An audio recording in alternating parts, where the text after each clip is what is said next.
I'm ready to quilt, and I'm going to use my walking foot. And the little arm fits over the thumb screw that holds the needle, and this goes around the shank where the presser foot fits. The first thing I'm going to do is remove my regular presser foot that I just use for standard sewing, and I'm going to put my walking foot on.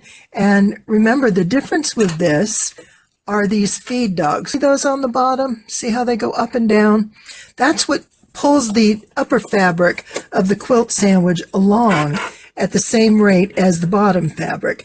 That way everything moves together. You're less apt to get bunching and wrinkles and all those other problems that can occur. The first thing I want to show you is the easiest way to use your walking foot for quilting, for finishing a quilt and doing an easy quilt design with your walking foot. I have my backing and my batting and my quilt top, and just by applying the spray based, everything is put together. I don't have to worry about it falling apart, coming loose, or sewing over a pin. Ordinarily, you can choose any number of a different styles of quilting with a walking foot. A lot of times folks will just take a straight line. That is not the easiest for a beginner. Beginners generally are learning how to sew straight, and while that sounds silly, there is a challenge there to not get it wavy. So what we're going to do is we're going to start with the easiest, and that's a wavy line, because that kind of comes natural. So I start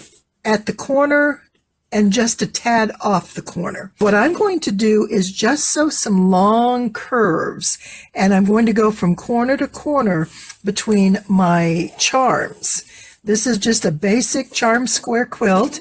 It takes 80 charm squares, and actually it's 81 because this one I did square and it's 9 by 9. Now I do make an effort to kind of hit that intersection where all of the corners come together. It reinforces the corners and it kind of keeps me on a straight line. And if you stop, and I stopped with my needle up there, and I do recommend that when you stop with your needle down. One of the advantages of sewing diagonally is you don't have quite so much fabric on the inside of your sewing machine, because you have the diagonal down the center is your longest dimension, your longest distance. So what you're going to roll up over here really is just the corner. So do you see just these long wavy lines? They look really nice.